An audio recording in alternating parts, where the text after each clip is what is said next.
Malam itu, langit di atas Gunung Kemukus tampak seperti luka besar yang menganga. Awan-awan hitam menggulung perlahan, menelan bulan yang tadinya bersinar terang.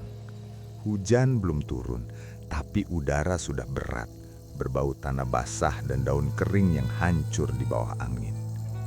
Di kejauhan, suara kodok bersahutan, seperti lagu tua yang hanya bisa dimengerti oleh makhluk-makhluk malam. Slamet duduk di beranda rumahnya, menatap lampu minyak yang goyah di terpa angin.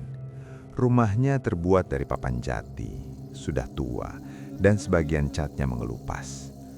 Di sebelah dapur, istrinya, Sri, sedang tidur karena demam yang tak kunjung turun sejak seminggu lalu.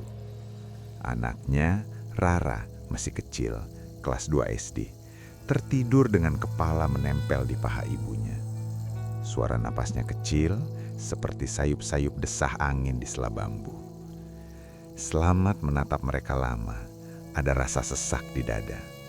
Hutang di warung kelontongnya makin menumpuk, pembeli makin sedikit, sementara utang ke koperasi terus berjalan, dan musim panen tahun ini gagal.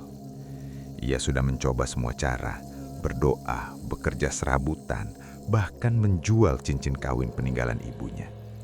Tapi tetap saja, nasib seperti menertawakannya. Dari arah surau, azan Isya sudah lama lewat.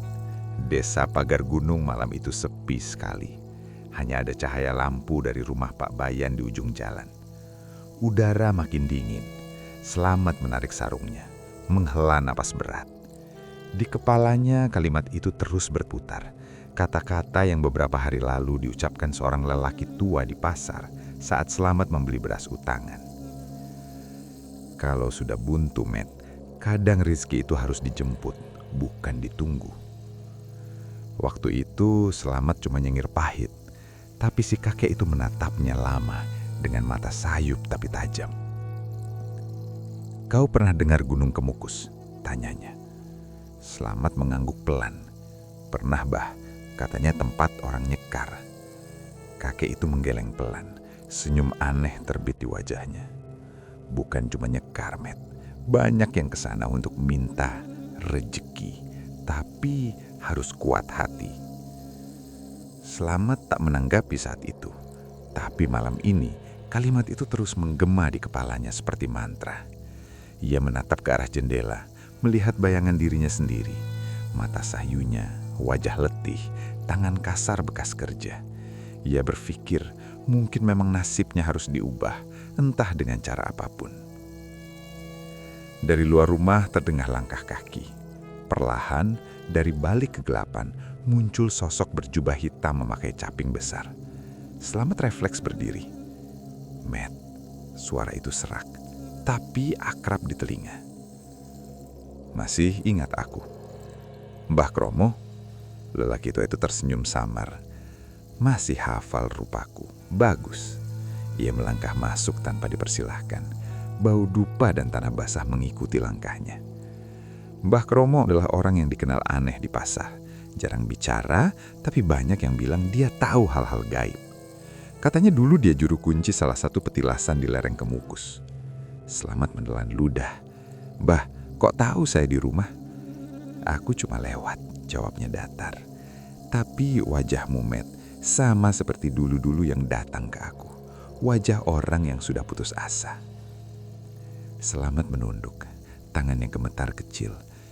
"Saya cuma pingin hidup tenang, Bah. Warung sepi, anak sakit. Kadang saya ngerasa Allah udah gak dengar doa saya."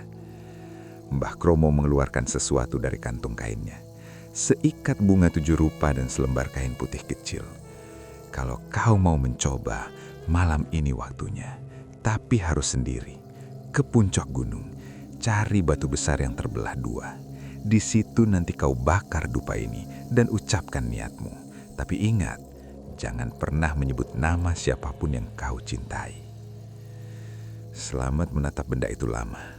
Bau bunga 7 rupa langsung memenuhi ruang kecil itu. Antara ragu dan penasaran, ia akhirnya mengangguk. "Kalau berhasil, Mbah?" Mbah Kromo menatapnya lama, kemudian berkata lirih, "Kalau berhasil, jangan lupa yang memberi bukan manusia, dan semua yang diberi pasti akan diminta kembali. Setelah itu Mbah Kromo pergi begitu saja, meninggalkan rumah kecil yang mendadak dingin seperti kuburan. Selamat menatap bunga dan kain putih di tangannya. Sesuatu dalam dirinya bergetar antara takut dan harapan yang tipis sekali. Ia menunggu sampai Sri dan Rara benar-benar tertidur. Lampu dipadamkan, hanya cahaya dari obor kecil di depan rumah yang tersisa. Ia menggendong ransel, memasukkan dupa, bunga, dan sebilah pisau kecil. Di luar hujan mulai turun gerimis. Ia menutup kepala dengan caping, lalu melangkah keluar. Jalan menuju Gunung Kemukus gelap gulita. Hanya sinar redup dari senter butok di tangannya yang jadi petunjuk. Dari kejauhan, suara jangkrik bercampur lolongan anjing yang entah dari mana. Semakin jauh ia melangkah, semakin terasa hawa aneh yang sulit dijelaskan. Udara makin lembab, seperti ada sesuatu yang mengintai di balik pepohonan. Beberapa kali ia berhenti, memastikan arah. Jalur setapak itu makin menanjak, melewati hutan jati yang rapat. Daun-daun basah meneteskan air ke pundaknya.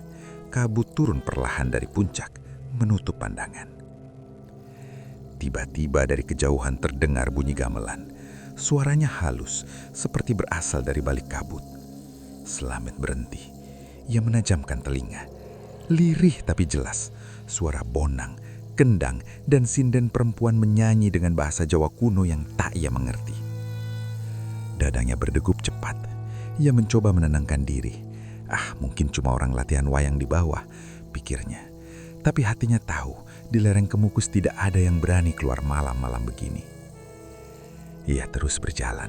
Setiap langkah terasa makin berat, seolah tanah di bawah kakinya menarik ke bawah. Di sisi jalan, lampu-lampu kecil seperti kunang-kunang muncul, tapi warnanya bukan kuning, melainkan biruan, seperti mata yang menatap. Saat ia sampai di area datar, kabut makin tebal. Dan di tengahnya, benar seperti yang dikatakan Mbah Kromo, ada batu besar terbelah dua. Di sekelilingnya ada bekas dupa terbakar dan sesajen yang sudah kering. Slamet menelan ludah, lututnya lemas, tapi ia berusaha tegar. Ia menyalakan dupa, menaburkan bunga, lalu memejamkan mata. Saya Slamet, warga pagar gunung. Saya cuma pengen hidup tenang, biar istri saya bisa sembuh, biar anak saya bisa sekolah. Angin mendadak berhenti. Kabut seperti mengerucut di sekelilingnya. Dupa yang tadi menyala pelan tiba-tiba terbakar lebih cepat. Slamet membuka mata dan melihat sesuatu di depan batu itu. Sepasang kaki telanjang pucat berdiri menghadapnya. Ia mendongak perlahan. Seorang perempuan berdiri di sana. Rambutnya panjang, hampir menyentuh tanah. Pakaiannya kebaya hijau muda yang berkilau samar di bawah sinar kabut. Tapi yang membuat Slamet terpaku adalah wajahnya. Cantik, tapi matanya merah seperti bara api. Perempuan itu tersenyum. "Kau yang memanggilku?" Suaranya lembut, tapi bergema aneh, seperti keluar dari dalam tanah. Slamet gemetar. "Saya cuma minta rezeki, Mbah, buat keluarga." Perempuan itu melangkah mendekat, setiap langkahnya seperti tak menyentuh tanah. Banyak yang datang dengan niat sama sepertimu. Ia berhenti di depan Slamet, begitu dekat hingga Slamet bisa mencium aroma melati bercampur amis besi. Tapi tak semua berani membayar harganya. Slamet menunduk. Apa yang harus saya bayar?" Perempuan itu mengangkat tangannya. Jemarinya panjang, kukunya runcing seperti duri. Ia menyentuh dada Slamet, membuat tubuhnya kaku seketika. "Hanya satu janji kecil," bisiknya. "Jangan pernah menyebut nama mereka yang kau cintai sampai semuanya selesai." Slamet tak mengerti, tapi ia mengangguk. "Saya janji." Perempuan itu tersenyum. Lalu dari bibirnya keluar uap putih yang melingkar seperti asap. Ia berputar mengelilingi Slamet dan dalam hitungan detik, kabut menelan seluruh tubuhnya. Tiba-tiba, angin bertiup kencang membuat dupa padam. Slamet jatuh berlutut, pandangannya berkunang. Saat ia membuka mata lagi, perempuan itu sudah tidak ada. Tapi di tempat ia berdiri tadi, ada sesuatu. Sebilah keris kecil dengan gagang ukiran naga, dan di ujungnya menetes air merah tua seperti darah. Selamat mengambilnya dengan tangan gemetar. Dalam hatinya, ia ingin berlari turun, tapi tubuhnya berat. Saat ia berbalik, samar-samar terdengar suara perempuan itu dari balik kabut, seperti berbisik tepat di telinganya. Mulai malam ini, hidupmu akan berubah, Selamat. Tapi ingat, setiap pemberian harus dikembalikan. Dan sebelum Selamat sempat menoleh, petir menyambar jauh di langit. Hujan turun deras, dupa padam sempurnanya. Jalan pulang tertutup kabut tebal. Selamat berlari sekuat tenaga menuruni jalur itu, nafasnya memburu, sementara di belakangnya suara langkah perempuan itu mengikuti perlahan, teratur seirama dengan degup jantungnya. Tok, tok, tok. Sampai akhirnya, di tikungan terakhir sebelum desa, Selamat tersandung akar pohon dan jatuh. Senter di tangannya mati. Saat ia mencoba berdiri, sesuatu menyentuh bahunya dari belakang. Lembut tapi dingin sekali. Ia menoleh spontan, tidak ada siapa-siapa. Hanya kabut dan bau melati yang semakin tajam. Ia berlari tanpa menoleh lagi. Saat akhirnya sampai di rumah, baju dan tubuhnya basah kuyup. Ia menutup pintu rapat-rapat, duduk gemetar di lantai, menatap keris di tangannya yang masih meneteskan cairan merah. Di luar, hujan berhenti tiba-tiba. Tapi dari arah bukit, samar-samar terdengar nyanyian perempuan, pelan, panjang, dan sendu. Lagu itu terdengar seperti panggilan, dan di setiap air baitnya, nama Selamat disebut lirih, seorang dari jauh, dari dunia yang lain. Malam itu, tak ada yang tahu kalau Selamat baru saja membuat perjanjian yang akan mengubah nasibnya dan nasib keluarganya untuk selamanya.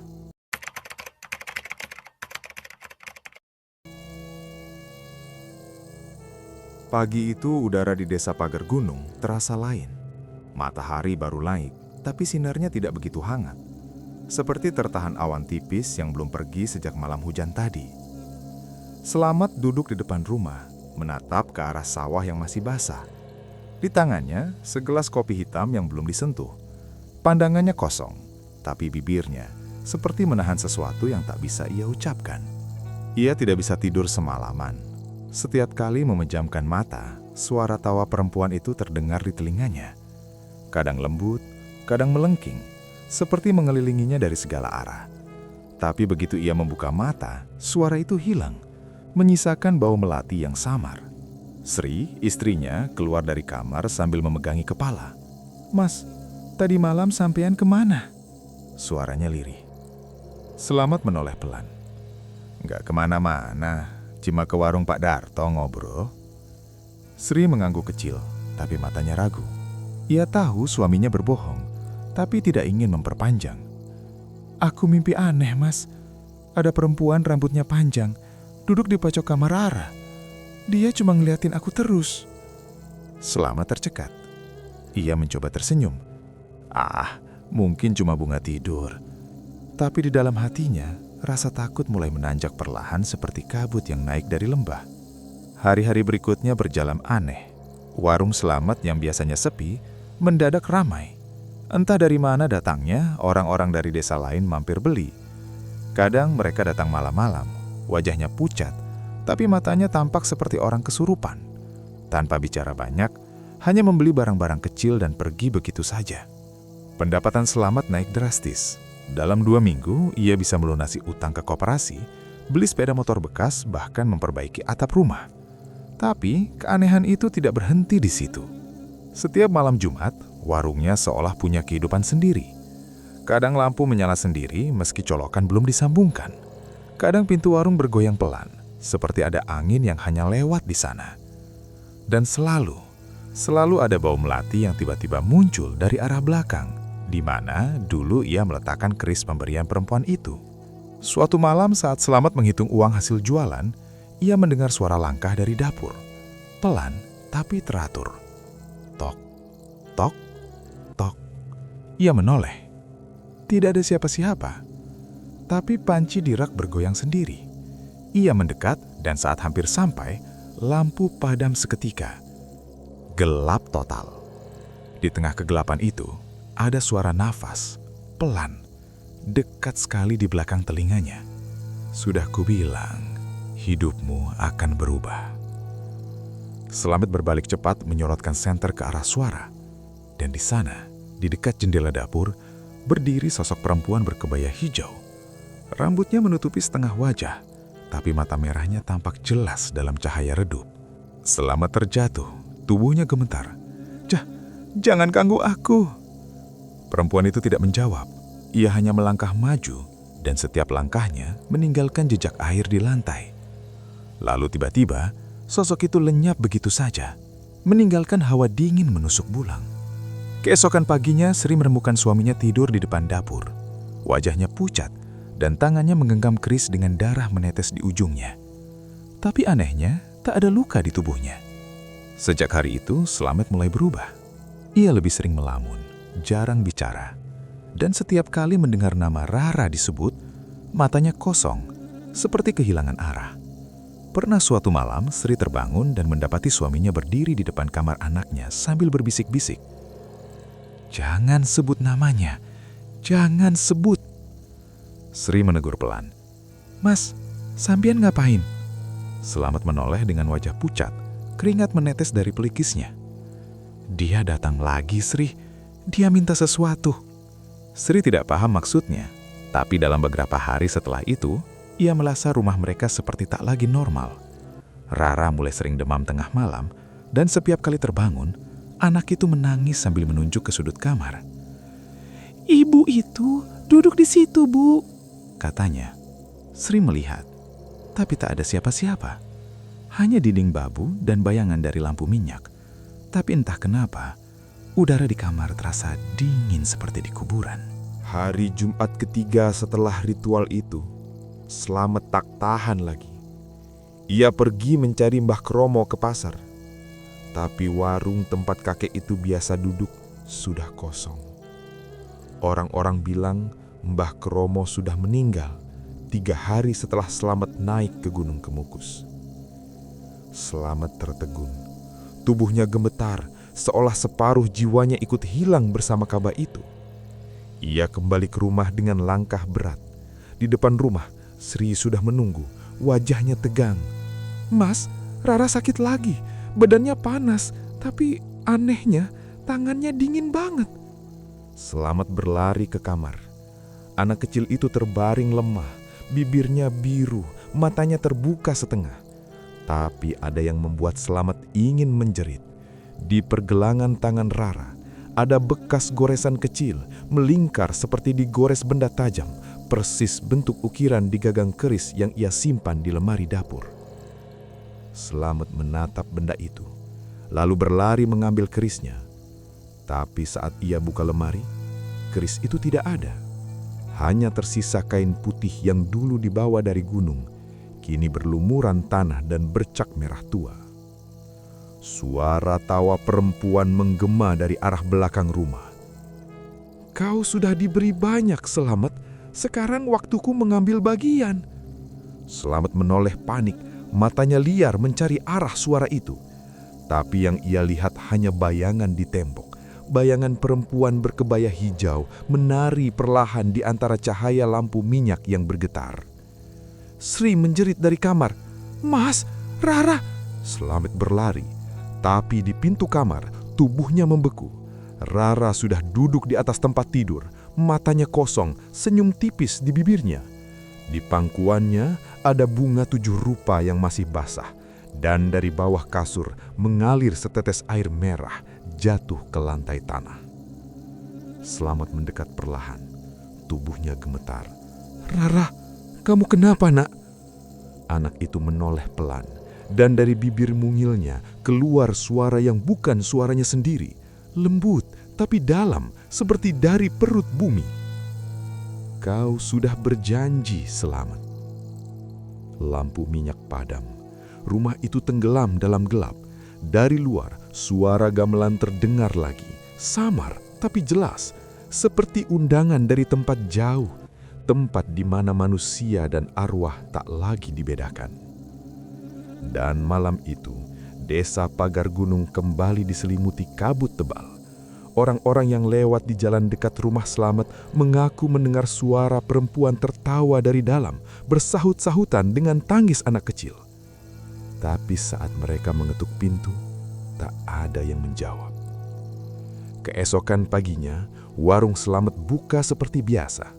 Tapi yang aneh, tak ada siapapun di dalamnya. Hanya meja kayu, dupa yang masih mengepul pelan, dan di dinding tertancap keris kecil berkarat dengan sehelai rambut anak kecil melilit di gagangnya. Dari balik kabut pagi, seseorang bersenandung pelan, lagu Jawa kuno yang tak dipahami siapapun. Tapi mereka bilang, jika didengar baik-baik, ada nama Slamet di setiap akhir baitnya. Dan di ujung desa, tepat di tikungan menuju jalur gunung, seseorang bersumpah pernah melihat sosok laki-laki berjalan sendirian tengah malam. Wajahnya pucat, langkahnya lambat, dan di tangannya tergenggam bunga 7 rupa yang masih meneteskan air merah.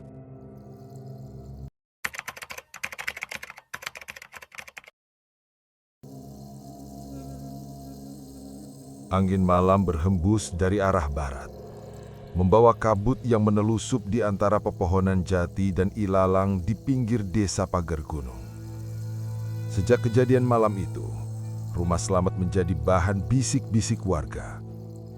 Mereka bilang, warung yang dulu ramai kini terasa aneh.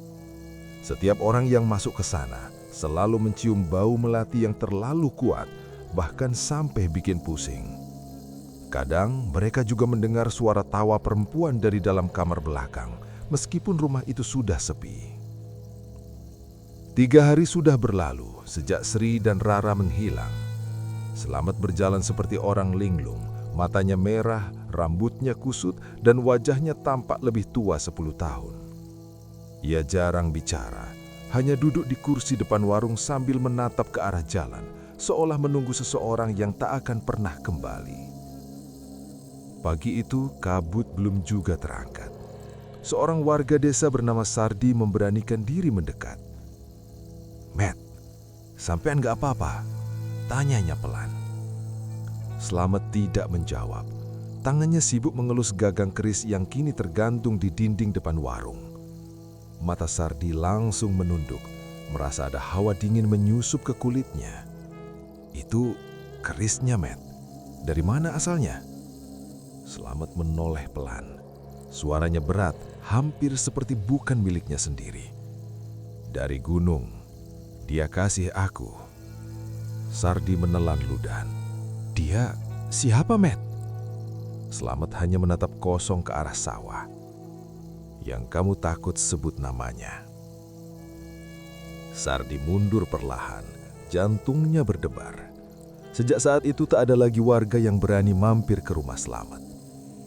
Hanya kadang-kadang anak-anak kecil yang lewat pagi-pagi mengaku melihat seorang perempuan duduk di beranda, mengenakan kebaya hijau dan menatap ke arah gunung. Tapi begitu mereka memanggil Slamet, perempuan itu lenyap seperti kabut tersapu angin. Malam Jumat Kliwon datang lagi. Langit gelap tanpa bulan, hanya petir jauh yang sesekali menyambar di balik awan tebal. Di dalam rumah, Slamet duduk sila di depan meja kayu. Di atasnya tergeletak bunga 7 rupa, segelas air putih, dan keris kecil yang kini berkarat separuh. Ia menatap benda itu lama. "Sudah cukup, Mbak," katanya pelan. "Aku udah bayar semuanya. Jangan ganggu keluargaku lagi." Tapi angin berhembus kencang, membuat lampu minyak bergoyang hebat. Dari sudut ruangan muncul suara langkah pelan. Tok, tok, tok. Slamet menoleh. Bayangan perempuan berkebaya hijau muncul dari balik tirai. Rambutnya terurai panjang, wajahnya setengah tertutup kabut. Tapi kali ini di matanya tidak ada amarah, hanya kesedihan atau mungkin kecewa. "Kau berjanji." Suaranya seperti bergetar di udara. Slamet memejamkan mata. "Aku tahu, tapi aku gak kuat. Aku cuma manusia biasa." Perempuan itu mendekat, langkahnya tak bersuara. Janji yang tak ditepati akan membawa azab Slamet. Tiba-tiba pintu rumah berderit terbuka sendiri. Dari luar suara gemerincing gamelan terdengar samar. Tapi kali ini berbeda, nadanya berat, pelan, seperti lagu kematian. Slamet menatap ke arah suara itu, dan di depan rumah, kabut mulai membentuk wujud-wujud aneh. Ada puluhan bayangan manusia berdiri mengelilinginya, semuanya tanpa wajah, hanya bayang hitam dengan bunga melati di tangan. Slamet terhuyung. Ia menjerit, tapi tak ada suara keluar dari tenggorokannya. Perempuan berkebaya hijau berdiri di tengah mereka, tersenyum lembut. Sekarang giliranmu, Slamet. Kau sudah menikmati dunia. Kini waktunya kembali pada mereka yang menunggu. Slamet memeluk kerisnya erat-erat. Tidak, aku nggak mau. Tapi bayangan-bayangan itu makin mendekat. Udara menjadi berat. Setiap napas seperti disedot keluar. Slamet berusaha berdiri, tapi kakinya tak bisa digerakkan. Dari ujung mata, ia melihat sosok kecil berlari keluar dari kabut. Rara, anaknya. Tapi wajah anak itu pucat, matanya kosong. Ia membawa bunga 7 rupa dan memeluk kaki Slamet. Ayah, ayah pulang. Slamet menatapnya, air mata menetes. Rara, maafin ayah. Tapi tangan kecil itu dingin, kaku, dan berbau tanah. Saat Slamet mencoba menarik diri, anak itu menatapnya dengan senyum yang bukan miliknya. Dia sudah menunggumu ya. Slamet menjerit, lampu minyak pecah, rumah itu dipenuhi suara tawa dan tangisan bercampur jadi satu. Keesokan paginya, warga menemukan rumah Slamet kosong. Hanya ada bunga 7 rupa berserakan di lantai dan keris berkarat yang tertancap di tengah ruangan. Dari dinding bambu mengalir cairan merah samar yang berbau besi. Malam-malam berikutnya, orang-orang yang nekat lewat depan rumah itu mengaku melihat bayangan laki-laki duduk di beranda menatap ke arah gunung. Kadang ada suara anak kecil tertawa di belakangnya, lalu lenyap begitu saja. Sampai akhirnya, kepala desa memutuskan rumah itu ditutup. Mereka menancapkan sesajen di depan pintu dengan doa-doa agar tak ada yang mengganggu lagi. Tapi sejak saat itu, kabut di sekitar lereng Gunung Kemukus tak pernah benar-benar hilang. Beberapa pendaki yang naik tanpa izin pernah mengaku melihat perempuan berkebaya hijau berdiri di puncak batu besar, menatap ke bawah sambil mengelus rambut anak kecil di pangkuannya. Di sekeliling mereka, suara gamelan kuno mengalun pelan, seperti meninabobokan dunia yang sudah lupa pada janjinya.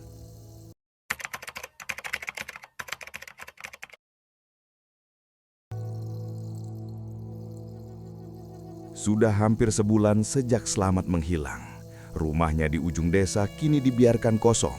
Catnya mulai mengelupas dan jendela bambunya berderit tiap kali angin lewat. Tak ada yang berani masuk. Warga menaruh sesajen di depan pintu, berharap arwah yang gentayangan di sana tidak keluar dan mengganggu kampung. Tapi justru sejak rumah itu ditutup, hal-hal aneh mulai terjadi di luar. Setiap malam Jumat, kabut turun lebih cepat dari biasanya. Kadang ada suara perempuan menangis di bawah pohon beringin dekat sungai. Kadang terdengar gamelan dari arah sawah padahal tak ada acara apapun. Orang-orang mulai percaya roh yang dulu menghuni tubuh Slamet belum tenang. Suatu sore, seorang santri muda bernama Gani datang dari pesantren di luar daerah. Ia mendengar kabar tentang rumah itu dan ingin membantu. Wajahnya tenang, tubuhnya kurus tapi matanya tajam. Kepala desa sempat melarang, tapi Gani hanya tersenyum. Kalau terus dibiarkan, bukan cuma rumah itu yang akan jadi korban. Desa ini bisa ikut kena murkanya. Malam itu, Gani datang sendirian ke rumah Slamet membawa lentera kecil dan kitab usang. Langit mendung tapi tak hujan. Udara diam, terlalu diam. Saat ia melangkah ke dalam halaman, bau melati langsung menyengat. Di teras masih ada bekas piring sesajen yang sudah berlumut dan di depan pintu sehelai kain putih menempel di lantai, seperti sisa kafan. Gani membuka pintu perlahan. Engselnya berdecit panjang dan hawa dingin langsung menyeruak dari dalam. Lentera di tangannya bergetar. Di dalam rumah itu, semuanya seperti masih sama. Meja kayu, gelas retak, dan di tengah ruangan, keris berkarat masih tertancap di lantai tanah. Gani berlutut, menatap benda itu lama. Ini pusatnya, gumamnya pelan. Ia mulai membaca ayat-ayat, suaranya lembut tapi mantap. Namun baru beberapa kalimat terucap, lentera di tangannya bergetar makin keras, lalu padam. Gelap total. Di dalam kegelapan itu, Gani mendengar langkah kaki, pelan, berat, dan menyeret. Tok, tok, tok. Siapa di sana? Tanyanya. Tak ada jawaban, hanya suara napas panjang dari arah belakang. Ia menyalakan lentera lagi. Cahaya kecil itu menyingkap sosok di sudut ruangan. Perempuan berkebaya hijau, rambutnya panjang, wajahnya pucat. Tapi kali ini, matanya tidak merah seperti yang diceritakan warga. Matanya penuh kesedihan. "Kenapa kau datang ke sini?" Suaranya lirih, seperti angin yang menyentuh daun. Gani menatapnya tenang. "Aku ingin tahu kenapa kau masih di sini. Apa yang kau cari dari manusia?" Perempuan itu diam lama, lalu menunduk. "Aku tidak mencari manusia. Aku mencari janjiku." Gani menatapnya lebih dalam. "Kau bukan iblis, tapi arwah yang terikat, bukan?" Sosok itu mengangguk perlahan, lalu mulai bercerita dengan suara lirih, seperti orang yang berbicara dari masa lalu. Berabad-abad lalu, di lereng Gunung Kemukus, ada seorang penari istana bernama Nyai Sulastri. Ia dituduh mencintai pangeran yang sudah dijodohkan dengan wanita lain. Karena aib itu, ia dihukum mati, bukan dengan cara biasa, tapi dikubur hidup-hidup di puncak gunung sebagai tumbal agar kerajaan selamat dari kutukan asmara terlarang. Namun sebelum dikubur, ia mengucap satu janji. "Siapapun yang datang kepadaku untuk meminta dunia, akan kuberi. Tapi mereka harus tahu, cinta dan rezeki dari kuburan tak pernah gratis." Sejak itu, arwah Nyai Sulastri menjadi penjaga gunung. Ia tidak jahat, tapi terikat pada sumpahnya sendiri. Ia harus memberi, dan setiap pemberian harus ditebus. Sampai datang seseorang bernama Slamet. "Slamet tidak tahu apa-apa," bisik Nyai Sulastri. "Ia hanya memohon untuk keluarganya, tapi manusia yang menuntunnya, Mbah Kromo, bukan manusia biasa. Ia adalah penjaga pintu antara dunia dan kematianku. Ia yang membuatku bangkit lagi, agar sumpahku tetap hidup." Gani menunduk. "Lalu kenapa kau mengambil anak itu, Rara?" Nyai Sulastri terdiam lama. Kabut mulai memenuhi ruangan. "Aku tidak mengambilnya. Anak itu datang sendiri. Ia memanggilku.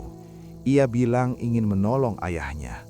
Tapi waktu ia menapaki tanah di puncak, tubuhnya lemah, dan aku tidak bisa mengembalikannya.